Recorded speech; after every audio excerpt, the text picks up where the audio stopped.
Hello and welcome to my channel. My name is Jenny and today I'm doing BJDADDICTS Prompt 4 Backstories Part 2. If you missed Part 1, there's a link down in the description for it. It has the story, the backstory of my little two kitties, Mimi and Cece, as well as some background information about the world and such things. Today I'm not going to go further into that. I'm gonna tackle the stories of this little family here. This group is called indeed the family, and it has in it two family members, a third kind of family member, and a fourth new addition. First we have Aino. She is the elder sister. We have Vilja. Vilja is Aino's only blood-related sibling. We have Twisp, or Tuikku. Aino and Vilja call her Tuikku, as well as do I when I'm speaking Finnish. But Twisp is what she calls herself and what she introduces herself with. However, that is not her actual name. And then we have the little dragon here. I don't know if you can see them quite well. I have another video about the making of the dragon somewhere in my channel. I'll try to remember to put that in the description as well. I think we should go from chronologically in the right order. So the story of this family begins from Aino's childhood. She used to live and still does live in a cottage next to a small village. She used to live in the cottage with her mother and her father, and the three of them tended the land. They did trapping, hunting, whatever it was that kept them alive, until her dad disappeared, and her mother, struggling to feed the family as the only adult person, did whatever she could. She did some things that were considered to be bad and illegal, and although she did manage to feed her family, she also got pregnant with Vilja. Upon the notice of this, her mood turned to depression, and after Vilja was born, Aino's mother was convicted as a witch. A witch being an unlicensed practicer of magical and unnatural arts. As far as Aino knows, her mother was not a witch, but she suspects that her mother might have been involved in something rather shady. Either way, Aino continued to tend to her little sister. She was quite young at this point, but they managed together. They had a pretty good start. They had all of the equipment, they had the house, they had the garden, and they were, by the two of them themselves, able to feed themselves, with small help from inside the village, of course. Aino became a herbalist, a natural remedy person. She learned how to hunt, she learned how to use traps, she knows how to tend the land. they have a small potato field nowadays and some herbs, but that's about it. And her sister Vilja has been taught these same things. Though she is personally more interested in tending animals and the farm. She's not interested in the herbology stuff. Vilja herself is quite extraordinary. She has an ability to kind of see uncannily well a person's worth upon first meeting them. She tends to keep to herself for that reason, because what others can, when she sees a person's worth, the person also sees their own worth, and this hasn't really made her that many friends. She's become quite secluded, even more so since they live outside the town and they don't really have neighbors for her to play with. And things were going in this manner for a while. Aino selling herbology things, things she gathered from the nature, and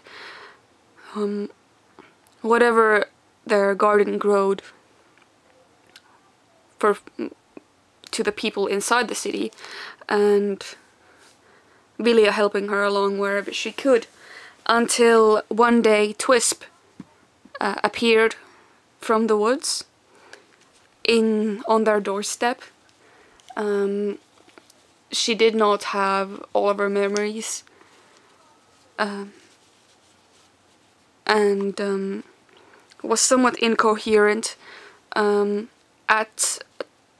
At Vilja's request and vehement pushing, kind of, Aino did take Twisp in,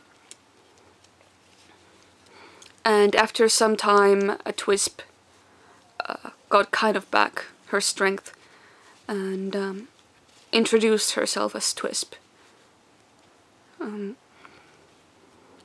She has become quite a playful little thing.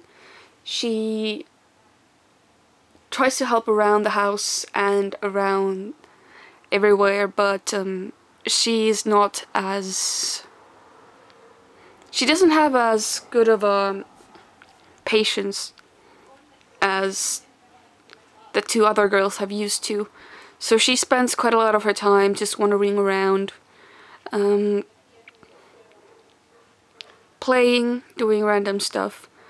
Aino is kind of pleased about this, as Twisp is kind of weird, and also because Twisp's enthusiasm often pulls in Vilja from her shell, so she considers that's good influence. Twisp came in with all of her clothes. They had been fixed up by Aino and she's made some new ones. She's made Twisp this hat for one. It is a bit too big. It's Aino's old hat actually, but Twisp has claimed it. Aino has also made Twisp some winter clothes, as Twisp didn't have any of those. But yeah, Twisp came... When Twisp arrived, she came with a strange stone that she carried along with her everywhere. And I don't know how long it took, but at some point it hatched. And now their family has gotten a new addition, which is the small dragon here. Aino doesn't really know what to do about it, but it seems to eat mostly meat and seems to obey Twisp's commands, so she doesn't say much about it. But she's relatively sure that someday someone will come to their doorstep and try to claim it, and possibly Twisp as well.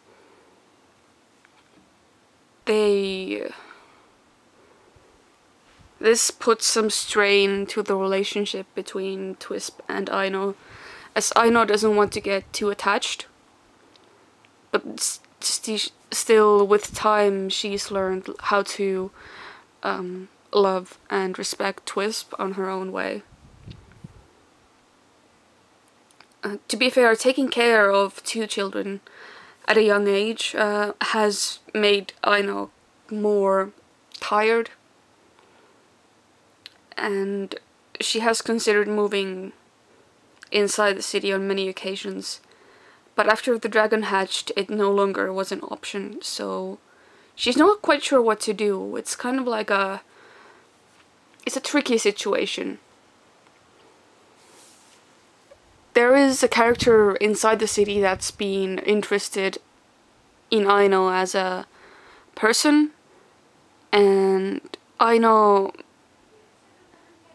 feels the same, but she hasn't been ready or had the time for romance. Future plans wise, I'm hoping that romance to happen in some manner. I'm hoping to see the relationship between Vilja and Twisp sort of strengthen, and I'm looking forward to seeing the dragon grow. I think the dragon will be, in the end, a size that an SD can ride and use as a flying mount.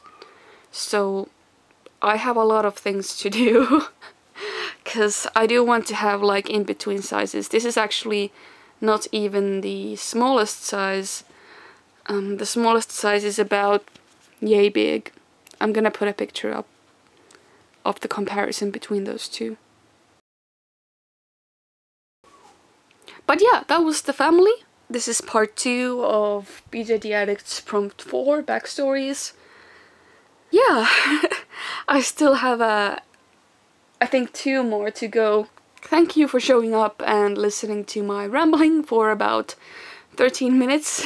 13 minutes of footage. I don't know how much I've edited this down, but yeah, thank you for watching.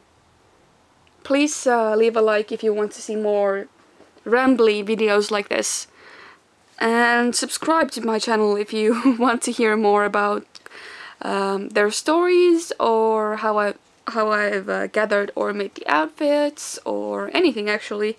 You can also leave a comment down below for specific things that you'd like to know, and I'll see about answering them either in text or possibly another video. Bye! um, um